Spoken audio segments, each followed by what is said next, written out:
Hello, my boomers. It is September 5, 2023, and this is the second installment on my HPV P-16 positive squamous cell carcinoma head and neck throat cancer journey, which I started on April 26, 2020, when I was diagnosed. It was my intent to walk through my journey with anybody who was interested in the process that one goes through with that diagnosis. But right after the 26th of April, as I got into all of the crap that goes along with it, life got really busy. Life got really ugly for a while, and that didn't happen.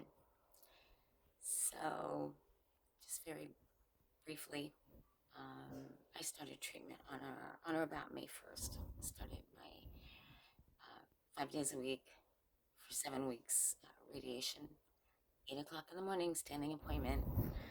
And that process actually only took about 15 minutes. But when your neck is being burned from the outside in 5 days a week for 10 minutes, it can get really old really fast. I started my chemotherapy, my first round of chemotherapy, that same week that I started radiation. Had my feeding tube installed that same week. I think it was the morning. I had it installed the morning I started chemotherapy, which was a few days after I started radiation. And within about 48 hours, actually ended up in the hospital for a week because the tube that was installed into my stomach, for whatever reason, and it's a fluke, it's not something that happens very often, but slipped a little bit. There's a little balloon that's supposed to hold it in place. It slipped, and I ended up with gastric acid in my intestinal cavity, which caused an infection. I was septic when I checked into the hospital. I did not have sepsis, but I was septic, which means that my intestinal cavity was contaminated. So I ended up on IV, extremely strong IV antibiotics immediately because I had a fever and they didn't know why it was leaking. Ended up going to nuclear medicine so they could basically flush out my intestine, clean it out really good, replace the tube, which I hadn't even started using yet. Right in the middle of COVID, so I was there all by myself, and none of my family was allowed. It wasn't really fun. Missed a few days radiation. They finally, about the fourth day of my 7-day stay, took me by ambulance to the radiation center so that I could have more radiation. Got out of the hospital, went home, continued my recovery, got started on my 5 days a week, Monday through Friday radiation, the second week of it, the next week. And by that second week, started losing my taste, which is a normal occurrence, which wasn't fun, made eating very unpleasant. By the third week and my second round of chemo, I really couldn't taste anything. My throat was starting to get sore. I was pretty much down to just being able to sip on broth and water and tea. My throat was getting sore enough by that point that I really couldn't eat anything else. And by the fourth week, I was starting to use my feeding tube for high density, high calorie, high protein protein drinks. Or it was basically a formula. It's not something that you'd even want to drink because it smelled horrible, tasted horrible. But I went through the feeding tube fine. um, I did fine with the chemo. The type of chemo that I had is called cisplatin. It's not, wasn't a chemo that makes you lose your hair. One of the unfortunate side effects is that it can make you lose some of your hearing. But I made it through. Managed to make it through without, uh, after the first time, without any nausea meds, which they give you like half a dozen to take in a certain order. Um, continued with the radiation, actually managed not to have to take any pain medication for the radiation as it progressed, which a lot of people end up taking Norco, they end up taking Oxycontin, just all kinds of different pain meds because of the amount of pain that goes along with it. Why I didn't, I have no idea. I'm grateful that I didn't, but I didn't. Long about the 6-week radiation, I was ready to fucking quit. And I don't even know what else to say about that. The pain in my throat was getting so bad. Couldn't take anything by mouth except just the tiniest little sips of water just to wet my throat. And that was about it. Everything was going through the tube. Finally made it into the 7th week. Literally with 4 days left, I just wanted to walk away from it. My radiation oncologist talked me out of it and said, you're almost done, just finish it. The radiation tech was actually the most supportive person out of everybody, and he said, just hang in there, girl. A few more days and you'll be done with it. So I did make it through, made it through my last round of chemo. By the time I was at that end of that 7 weeks, my throat literally had 2nd to 3rd degree burns on it. Red, was starting to peel. I was keeping it coated down with basically a silver nitrate cream. It's called Silvidine cream,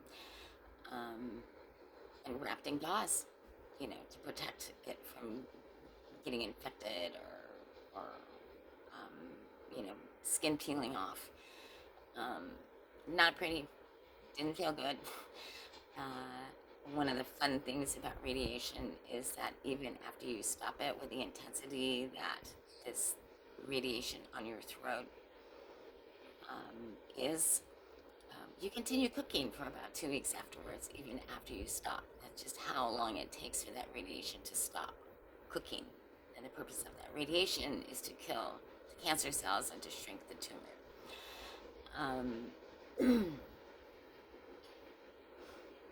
If you listen to the first video, you'll see that my voice is quite a bit different. I used to almost have a squeaky soft voice, and now it's what I laughingly refer to as my Stevie Nicks husky voice. Here's what it is. 3 years later, here I am. So I made it through treatment. At the end of June of 2020, so it was all of May and all of June, 7 weeks, 5 days a week, and then the fun started. It really started. After all that radiation, basically, as your tissue is trying very hard to heal from being burned from the inside out, and almost everybody that I've communicated with on it had the same problem. You get this tremendous amount of phlegm that's almost suffocating, and you just try and keep clearing it out.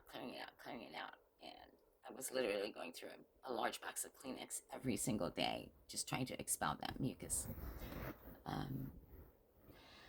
And for months, literally months that went on, I would say that probably went on for about 4 or 5 months. I didn't think it was ever going to stop.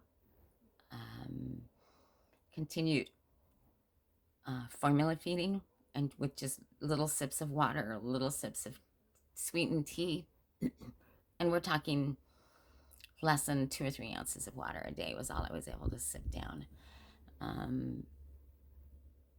With the tube feeding, I was supposed to be getting in, 12 to 1500 calories a day off of it. On a good day, I managed maybe 6 to 800 calories a day. And, if you've listened to the first one, it will tell you that that it's normal for people to lose anywhere from 20 to 50 pounds after radiation. I lost 54 pounds. um, the upside is I'm, for the first time in my life, at a normal weight. The downside is I wouldn't recommend the diet to anybody. It was a really hard way to lose weight, and 3 years later, I still have trouble getting in enough calories to maintain my weight. So my doctor keeps an eye on me for that, even 3 years later. Other side effects of getting through the treatment are the radiation, for the most part, pretty well wrecks your saliva glands. 3 years out, I have about maybe 25% of my saliva, which is really not enough. I now have to drink water constantly to keep my throat moist, to swallow when I'm eating.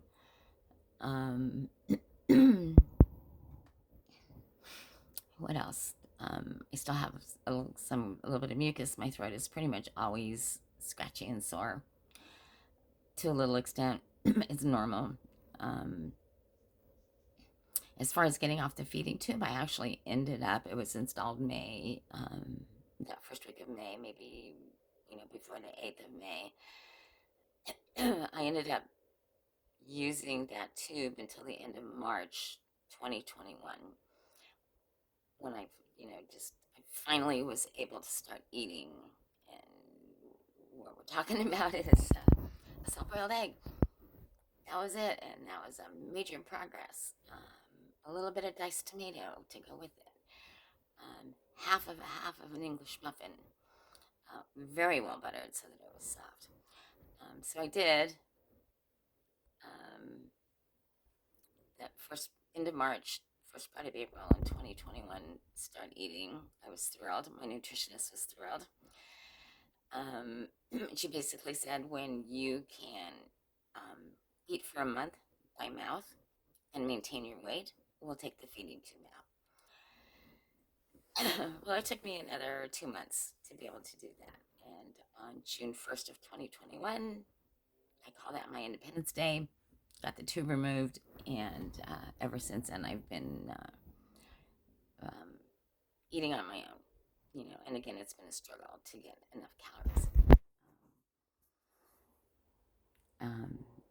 Being a long-term post-op weight loss surgery patient, my eating now is absolutely counterintuitive to the way a person who has had weight loss surgery eats.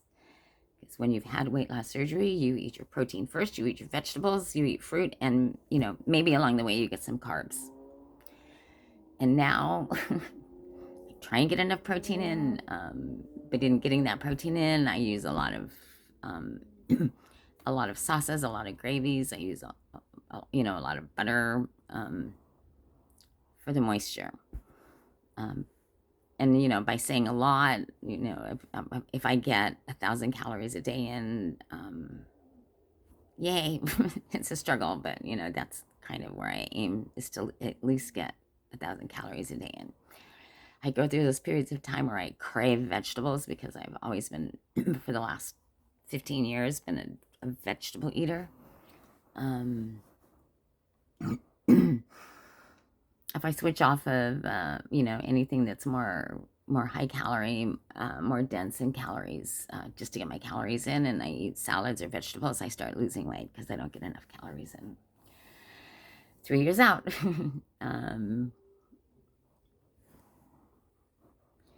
But other than the the throat issues, the lack of saliva, kind of scratchy throat,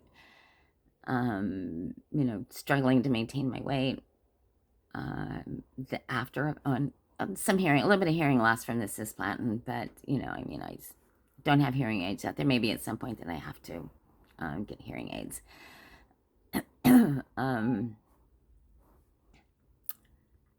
life is good. Um, I'll deal with the after effects. I'm 3 years clean now, um, which is awesome. There's no evidence of any cancer at this point. I've got a couple more years to go before I get full clearance on it. But that's all right. I'm perfectly happy. We'll just keep on going. Um, Having cancer and going through treatment is truly life-saving, life-changing, life-saving, number one. And, I'm grateful that I was successful in my treatment. It's a life-changing experience. Totally, absolutely have a different appreciation for life and for friendships and for relationships. That being said, I've just ended a 15-year relationship because, it just wasn't working for me. And life's too short to be in a relationship that just isn't working for both of you or one or the other. So I'm moving on. Perfectly happy being single. I wish him well. I wish him all happiness in life. I hope he finds what he's looking for. But life goes on, I'm a happy girl. I'm happy with whatever it is I'm dealing with the after effects.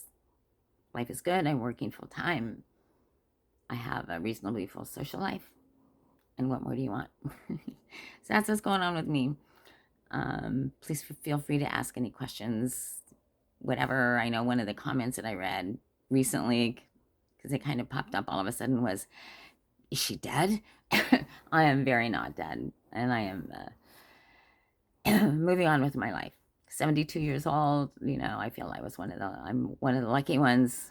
But life goes on, and it will go on and on and on.